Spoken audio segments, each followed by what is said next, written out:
My name is Asmara Eskedom, and I'm the Associate Deputy Director of the Center.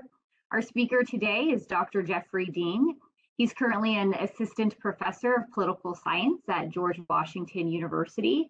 Previously, he held a postdoc fellowship at Stanford Center for International Security and Cooperation. His lecture today is titled The Rise and Fall of Great Technologies and Powers. The lecture will use historical examples to address why states were more successful at adapting and embracing new technologies at scale, with the goal of providing new insights into how emerging technologies might affect a possible US-China power transition. Jeffrey will speak for about 45 minutes, and then we'll turn it over to the audience for a Q&A session. So please get your questions ready. Jeffrey, it's my pleasure to welcome you to CGSR. I'll turn it over to you to get us started. Thank you so much for that kind introduction, and I'm really honored to be here for the lecture series and present on this work. This is drawn from my dissertation. It's now a book manuscript and also a set of corresponding articles. So very much looking forward to everyone's feedback and comments.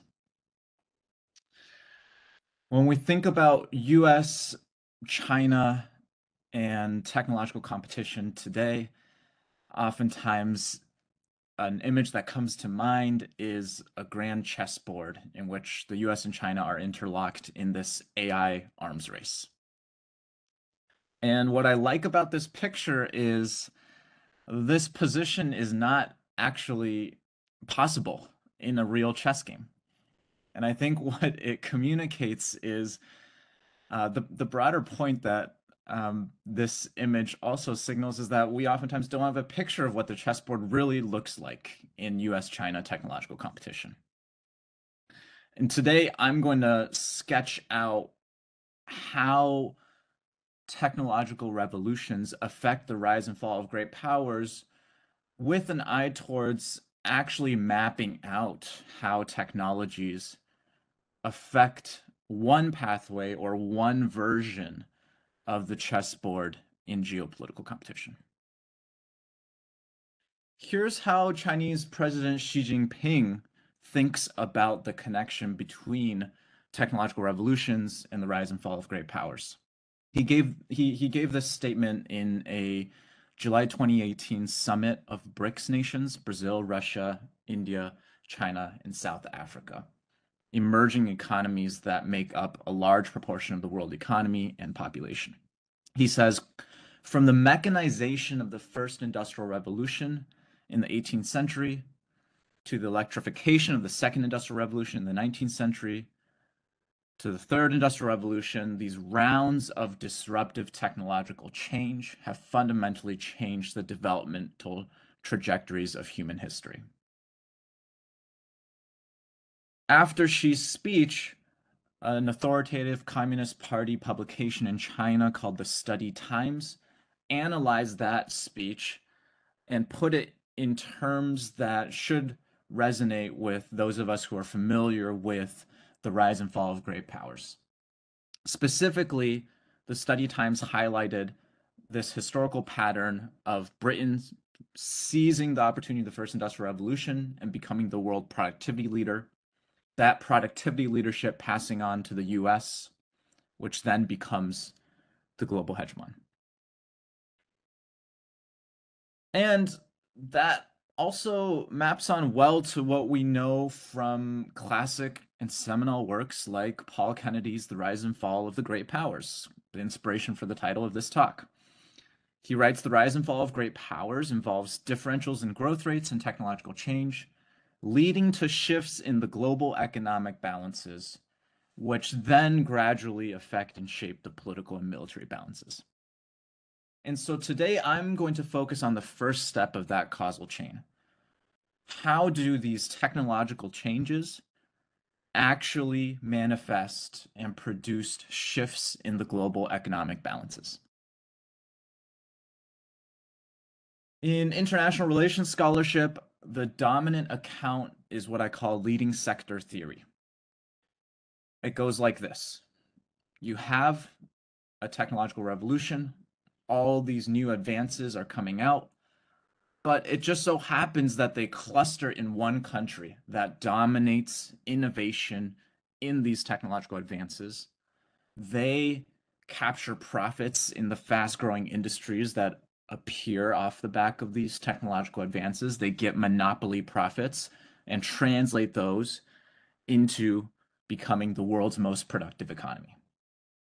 You see names of texts that are read in a lot of different international relations curriculum: Gilpin, Kennedy, Modesty, and Thompson.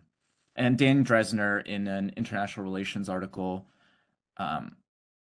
summarized it this way: historically, a great power has acquired hegemon status through a near monopoly on innovation in leading sectors. So this theory draws from the work of economist Walt Rostow, who identified this classic sequence of great leading sectors such as cotton textiles, as evidenced by that image below with the innovation of the spinning jenny, steel, chemicals, the automobile industry. All of these were fast-growing, huge industries that were produced by breakthrough innovations. And political scientists have largely adopted Rostow's scheme in formulating their own theories about how technology affects the rise and fall of great powers. My project presents an alternative explanation based on general purpose technologies. And I argue that GPTs affect economic power transitions in a pathway that differs from the leading sector account. And once we have a better picture of the shape and contours of technological change, that also informs the institutional factors, the policies, the domestic institutions that are most crucial to adapting to technological revolutions. My project highlights specifically what I call GPT skill infrastructure, education and training institutions that widen the base of engineering skills associated with general purpose technologies. So that's a bit of a preview of what I'm going to talk about. I've given you the overview. I'll move into a more clear outline of the argument in the next section. I'm going to present evidence from 3 historical case studies, primarily from the Second Industrial Revolution, but I'll present some abridged summaries of the work that I've done on the other 2 revolutions. And then I'll end with some conclusions and implications for US-China competition in AI, which is what I motivated the talk with. So the question: how do technological revolutions affect the rise and fall of great powers? The basis for my argument stems from a core finding in the international political economy literature, which is a nation's ability to adapt to new technologies is a product of the fit between its domestic institutions, its institutional environment, and the demands, the particular demands of emerging technologies.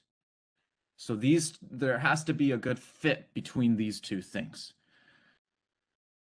Right now, the fit that we're focused on is what fits with leading sectors and the standard account of leading sectors, which tends to fixate on the most dramatic aspects of technological change. Which country pioneers that initial breakthrough? Which country is going to produce ChatGPT, right? The newest AI innovation, the newest frontier model. And these existing explanations of technology-driven power transitions focus on the fit between that and a rising powers institutions for cornering and dominating profits and innovation in leading sectors. And that's encapsulated by this image of the eureka moment in terms of how we think about this puzzle right now. And so just to dive a little bit deeper on this standard count of leading sector product cycles, it's derived from a product cycle theory. Raymond Vernon had this idea of a product cycle theory, looking at how firms develop innovations. They have a monopoly on innovation for a time period, and then there's this life cycle by which each new product innovation goes through. So in the first stage, you have that initial R&D with that new product innovation. The innovating firm gets all those profits before competitors emerge. Eventually, that product diffuses to competitors who produce it. It becomes mass produced in other countries as well. And that innovation monopoly disappears. So really, it's that first stage where that one innovating firm has this moat that they've created based off of cutting edge R&D, where they can monopolize profits in the early stage of the product cycle. And this has become a template for leading sector theory and how international relations scholars think about technology-driven power transitions. The focus is on where the most important innovations cluster in time and space. Thomson has argued that the greatest marginal stimulation to growth comes early in a leading sector's development at the time when the sector itself is expanding rapidly. So that maps on nicely to the product cycle where there's that very small, brief window early on in the life cycle of a novel product innovation where the innovating firm can capture benefits. And again, it's reflected by Modesky and Thomson's work where they emphasize it's about that initial phase of innovation. Once we get into diffusion and imitation, then they just become fairly routine and widespread components of the world economy. There's not really a difference in relative advantage. That moment is lost. And don't just take my word for it that they're using the product cycle as a template. Kind of James Kurth in an International Organization article described Gilpin's work as essentially taking the product life cycle and mapping it on to the rise and fall of national economies. So how do we construct an alternative explanation, what I call GPT diffusion theory? Well, first of all, we start with if there's a different technological trajectory at play here, something different from leading sector product cycles, it might suggest different types of institutional adaptations that are most salient. And so why do I focus on general purpose technologies? First of all, not all technologies are created equal. Economists and economic historians have identified GPTs as historical engines of productivity growth. They're one of the few technologies that actually have the scope and potential impact to register in terms of nationwide productivity growth and nationwide growth. And the GPT scholarship has identified 3 identifying characteristics. 1, they have the scope for continual improvement. 2, they have a potential for widespread applications. 3, strong technological complementarities. And that third point just means they require complementary innovations in multiple application sectors for the full benefits of a GPT to be realized. And taking all 3 of those things together, what you get is what Stanford economist Paul David has described as an extended trajectory of gradual diffusion into widespread use. And as you read that passage where he's describing the GPT trajectory, it should sound very, very different from the leading sector product cycle that I just described. It's in a world of GPTs, it's not necessarily about that initial innovation phase.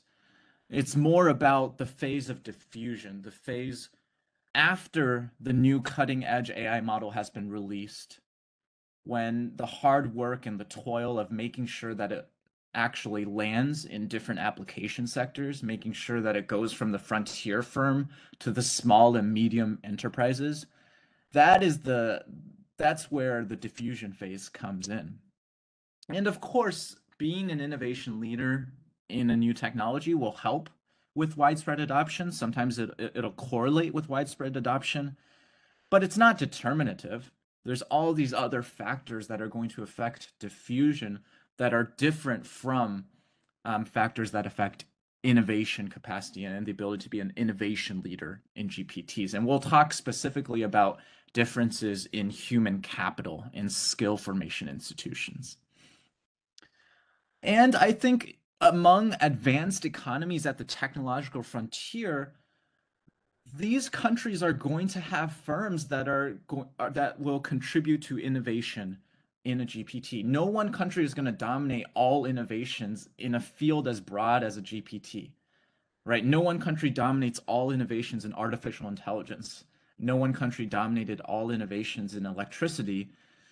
The divergences in long-term growth trajectories came more through whether these advanced economies had differences in the adoption levels, intensive adoption of these GPTs throughout the entire economy. Second part of the theory, we have a different technology trajectory. It's about GPT diffusion, not leading sector product cycles. So what institutions fit that technological trajectory, the GPT diffusion trajectory?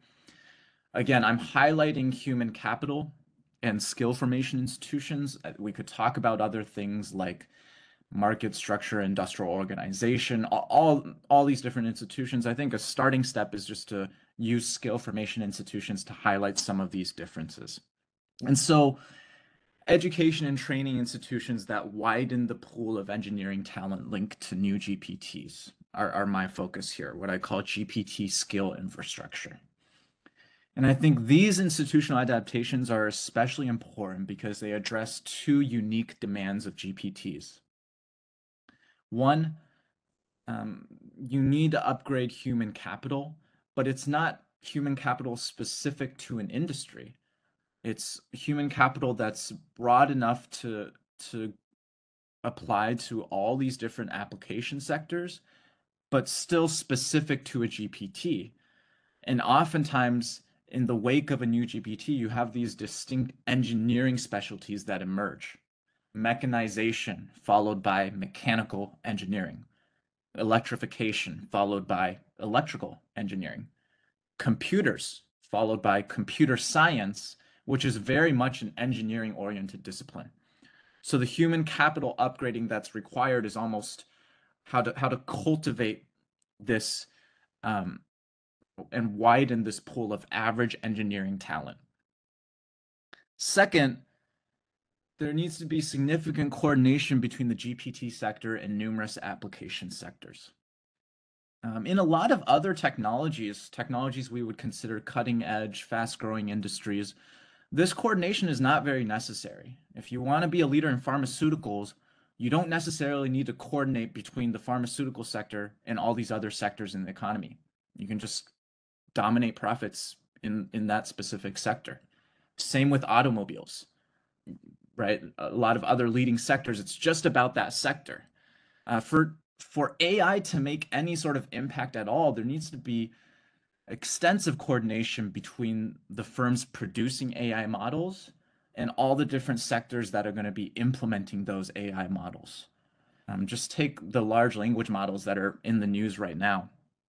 I'm sure you have a general purpose chatbot, but it's gonna the way it's actually going to make an impact is it requires complementary assets like industry specific data. If you can fine tune that chatbot to be a very helpful legal assistant by training it on your company's or your field's data on legal jargon or specific legal cases, that's going to move forward GPT development and GPT diffusion to the legal sector, and can repeat that through all these different sectors. And so there requires a fair amount of coordination between the GPT sector and all these other application sectors in the economy, where these application sectors might need to have complementary innovations.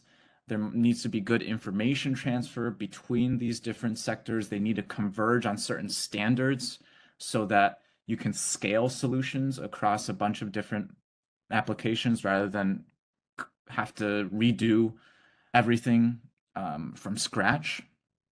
So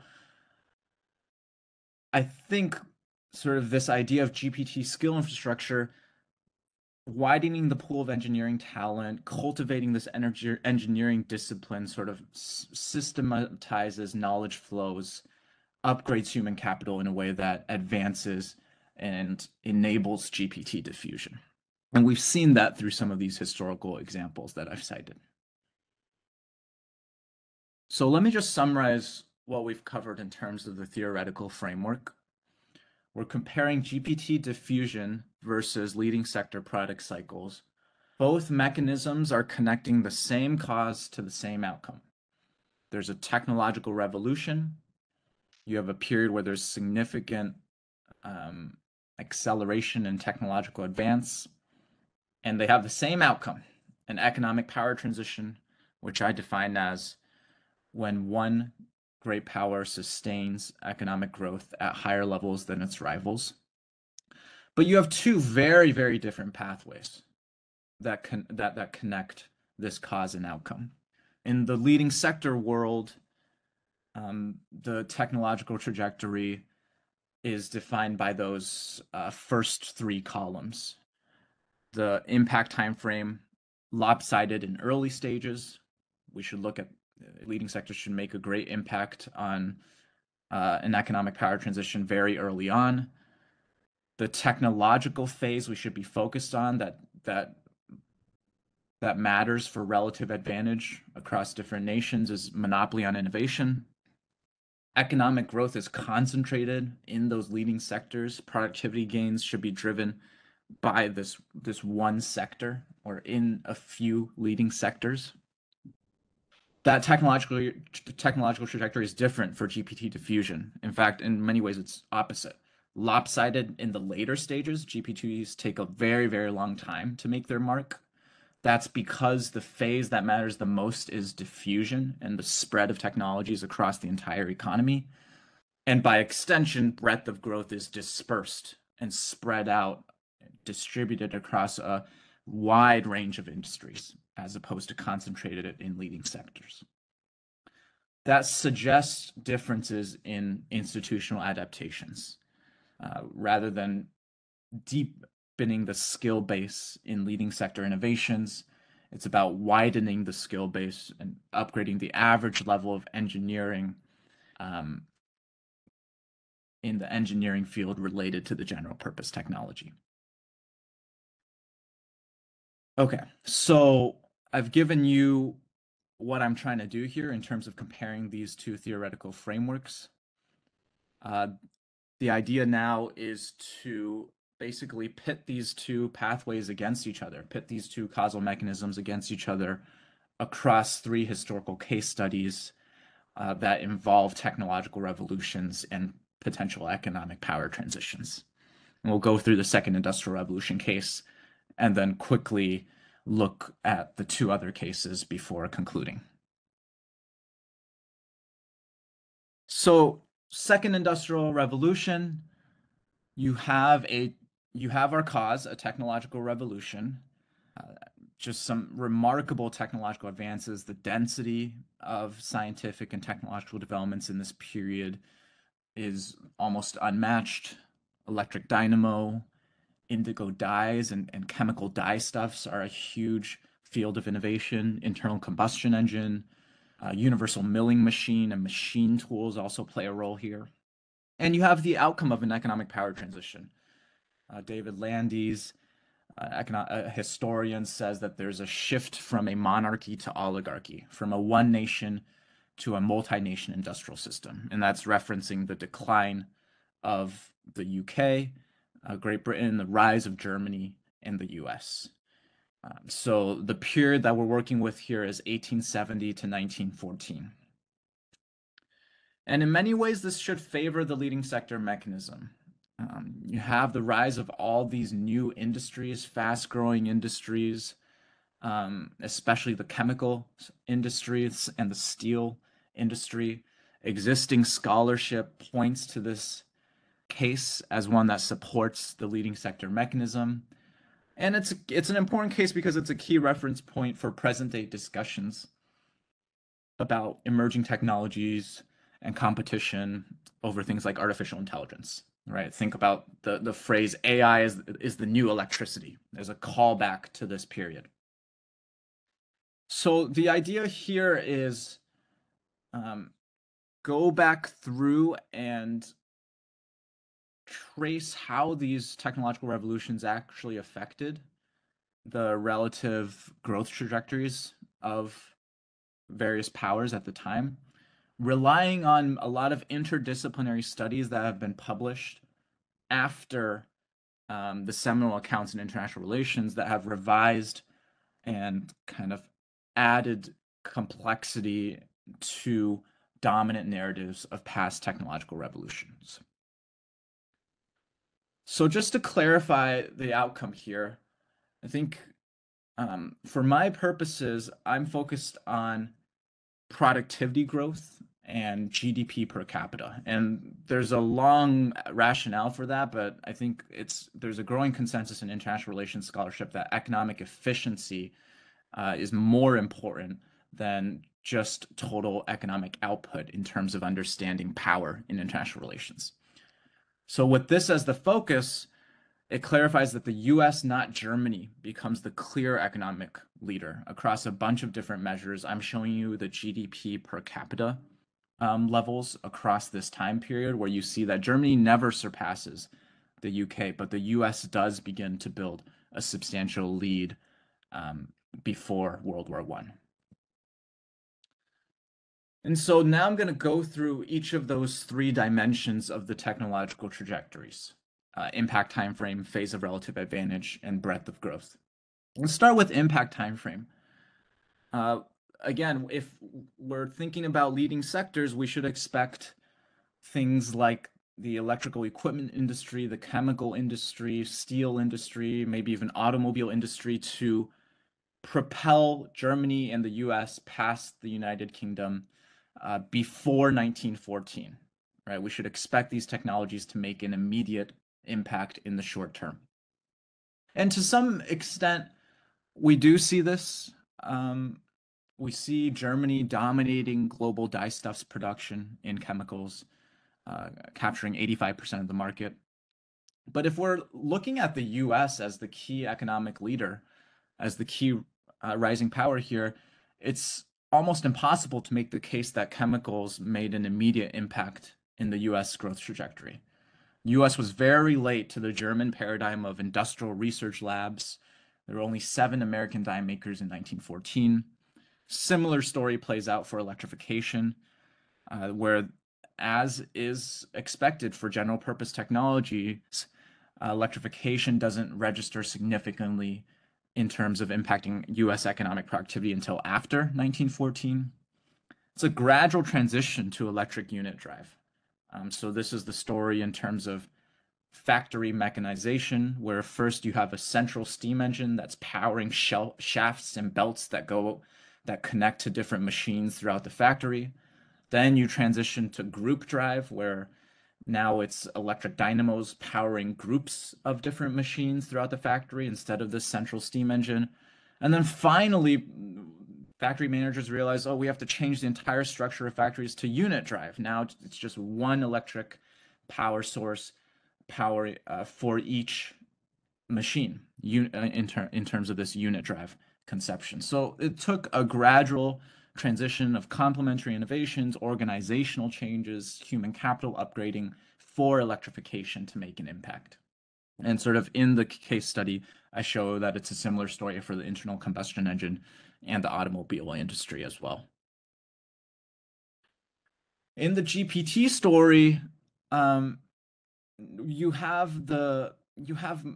it's a little bit different in the sense that some of the key innovations in machine tools and interchangeable manufacturing methods appeared in the 1850s, in the mid-century, appeared much earlier than these sexy new industries like electricity and chemicals. And so actually the key impact time frame for GPTs would be during the Second Industrial Revolution, where we did see the US overtaking the UK in economic productivity and GDP per capita. And so it's a different pathway, incremental continuous improvements on earlier breakthroughs. And then by 1880, the diffusion of these new machine tools across American industry had begun to reach torrential proportions, to the extent that this became this was called the American system of manufactures. Now, if you're on the leading sector side, you could also say stuff like steel did make an immediate impact. By 1914, US and German steel output did outpace Britain's by far. So keep those in mind as we go into the next dimension. Phase of relative advantage. Is it about, did all these innovations cluster in one country? It didn't seem to be the case across a lot of different data sets that compiled major innovations. US firms introduced less than 30% of innovations in leading sectors. Even Britain, which is seen as the declining power, it's not that they were behind in, quote, inventive genius in electrical science. Rather, what the British Institute of Electrical Engineers is identifying is that it was about, they were behind in the practical application to the industrial and social requirements of the nation. I think there's some good accounts that poke against this myth of German technological superiority in steel as well. Aggregate measures of crude steel output that a lot of international relations texts rely on paint a misleading story. Oftentimes it was like low quality steel that was being exported to Britain, reprocessed into higher quality steel. And there's some evidence that Britain maintained a revealed comparative advantage in the iron and steel industries. What does come across is, again, American dominance of machine tools, not necessarily about the US's exclusive access to special innovations in machine tools. In fact, a lot of British and German machine tools were more sophisticated, but more so about adoption of machine tools across all branches of industry. Kind of those quotes from British study teams to the US are identifying that it's about this phase of diffusion, not necessarily initial innovation. And there's statistics about machine intensity across different industries where the US rate was almost double that of Britain and Germany. Lastly, breadth of growth. There is this wide reach of interchangeable manufacturing where the US experienced broad-based productivity growth in the last decades before World War I. And machine tools were transmission centers of skills and technical knowledge for all of these different machine using industries throughout the economy. And on this, I'm relying a lot on Nicholas Rosenberg's work on the machine tool industry. And he's an economic historian, economist who's done a lot of great work on general purpose technologies. Let's move to the skill infrastructure side of things. Which country adapted best to the demands of interchangeable manufacture? It seems that in line with this idea of GPT skill infrastructure, the US was the most effective at broadening and systematizing mechanical engineering skills. Britain didn't produce enough mechanical engineers. I have measures of engineering density that I draw in for that. And Germany wasn't able to sort of standardize skills in machine tools. Having people get together and determine the right technical standards so the same mechanical engineering methods could be used across a bunch of different industries. Another place where Germany lagged behind is the orientation of the mechanical engineering education was more towards just theoretical instruction rather than practical exercises and connecting the engineering skills to things in the field, as you see with this curricula comparison where American engineering skills have significantly more time devoted to practical exercises in the lab and the shop. Let me breeze through quickly just a secondary piece of evidence on chemicals. Germany is the leader in synthetic dyestuffs and sort of those chemical exports, but that only matters if you only look at things through the leading sector product cycle mold. If you think of chemicals more through the GPT trajectory, where it's not just about this one sector of dyestuffs, it's about how do you take principles of chemical engineering and chemical processing and apply it across all these different sectors, like making rubber, making petroleum, making all these different applications, then it's actually the US that was better positioned for that GPT trajectory. German universities produced the best chemical research. The best and the brightest American students went to Germany to study for PhD programs. But the US took advantage of chemical engineering and this GPT trajectory of chemicalization because they formed this chemical engineering discipline, even at a time when the country was far from the frontier of scientific research. They were able to make the most of chemical advances. Okay, I threw a lot at you there from the Second Industrial Revolution, but I think what I want to show you with the First Industrial Revolution, just a sneak preview, what I want to emphasize is I'm just adopting those same standardized procedures that I just went through step by step for the Second Industrial Revolution, and I'm doing the same thing for the First Industrial Revolution. The technologies do change. Now we're looking at cotton, iron, and steam, and how they affected Britain's rise to industrial preeminence. But we're doing the same thing. We're trying to track the technological trajectories. What's the impact time frame? What's the phase of relative advantage? What's the breadth of growth?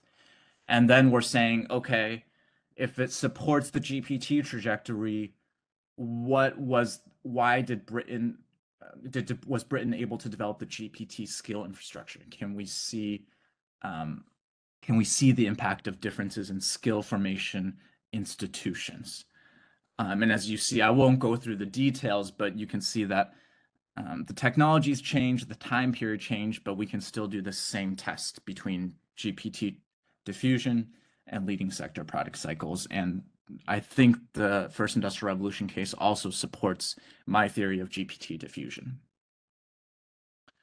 Third Industrial Revolution is a little bit different because, yes, you have what's called the information technology revolution, but you don't have a power transition. Japan does not overtake the US as the leading economic power, even though many, many people at the time were prognosticating that Japan would become number one in terms of economic strength and technological leadership. What's interesting is the leading sector mechanism is present. This is my favorite quote in the entire book project, where you have Maury and Rosenberg, political economists, saying, look, the historical parallels to the Second Industrial Revolution, Germany dominated dyestuffs. That leading sector mechanism helped them become the strongest industrial power. The same thing is happening with Japan in consumer electronics, in HD TV and semiconductor components. One after one of these critical leading sectors, Japan is starting to dominate production. But the predictions never come to pass. Now, 20 years later, we do not talk about Japan when we think about great power competition in technology. Japan's economic growth stalls, and they lag behind in the adoption of new technologies. So I think this is pretty damaging for the leading sector account because the mechanism, all the pieces of the mechanism are in place, but we don't see the predicted outcome. It's less damaging for the GPT account because Japan does not lead in the adoption of general purpose information and communications technologies.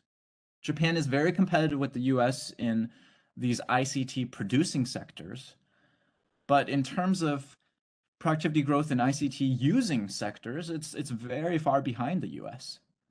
And Japan lags behind the US, especially in terms of the adoption of computers across many different industries.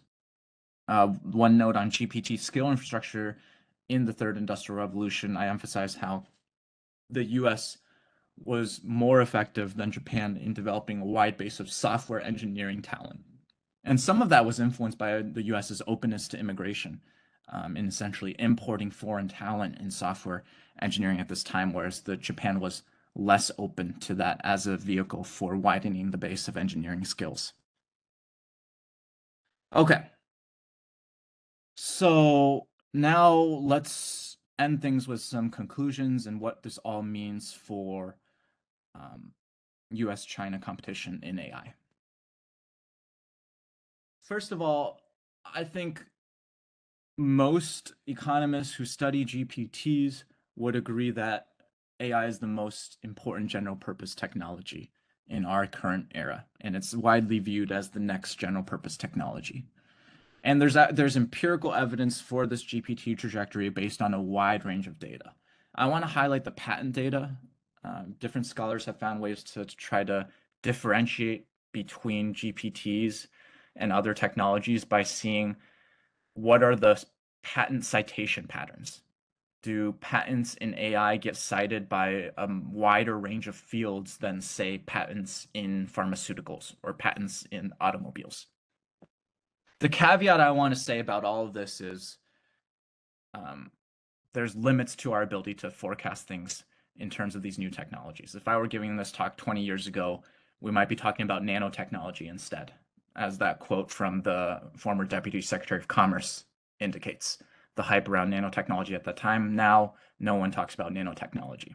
So let's leave that caveat there as we go into this exercise. So I would say most policymakers in the US and China very much work under the leading sector model.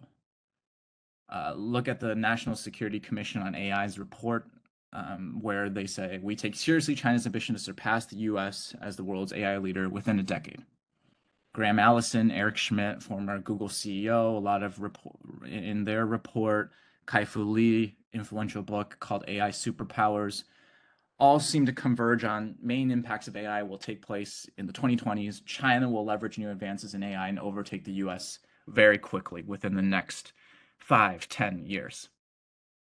GPT diffusion models suggest a very, very different trajectory. We have a new deep learning paradigm incubated in the early 2010s.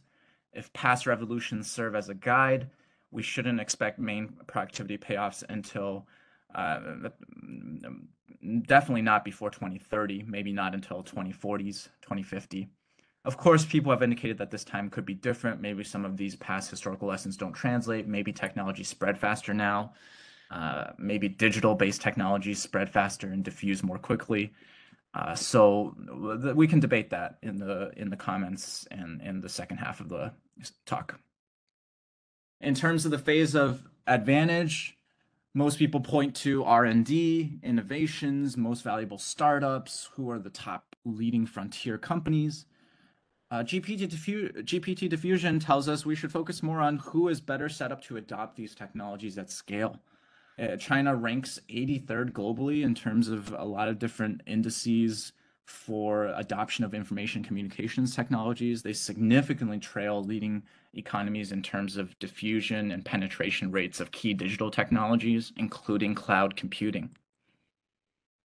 Breadth of growth, leading sector model, again, different Chinese policy plans are about enhancing self-sufficiency in these key strategic industries. GPT diffusion says, don't just focus on a few particular sectors, look at things that support horizontal economy-wide efforts that connect advances in GPTs across a wide range of industries. And I would say there's a preliminary case on the GPT skill infrastructure side of things that the US has a significant advantage here. I've done calculations on the number of average practitioners in AI. The US is pretty far ahead. US has very strong industry and academic linkages to spread ideas faster and systematize and standardize knowledge better. One indicator of that is the highest number of academic corporate hybrid AI publications. Technical standard setting in the US, I think, is more optimized towards spreading technologies. I elaborate on some of these points in a recent article in the Review of International Political Economy, where I argue that China faces a diffusion deficit. Okay, so let me conclude with just 3 points. One, I hope that this project provides a better understanding of that chessboard I handed out that I talked about in the beginning, of how and when emerging technologies affect economic power transitions. I hope it also challenges assumptions in terms of how we think about how AI and other revolutionary technologies could affect the US-China power balance. More broadly, I hope that this is a model and a template for how to understand the causal effects of technological change on international politics. I think oftentimes we fall into one or two of two camps. One is, let's not talk about technology at all. Two is, technology determines everything. And I think this way of studying things provides a middle path. The type of technology does matter. We need to understand differences between different technological trajectories and different patterns of development associated with different technologies, but also the social and the institutional adaptations also matter and interact with those technological changes for our understanding of why different countries benefited more from emerging technologies in different periods. So thanks for your patience and for listening, and I'm really looking forward to the discussion to follow.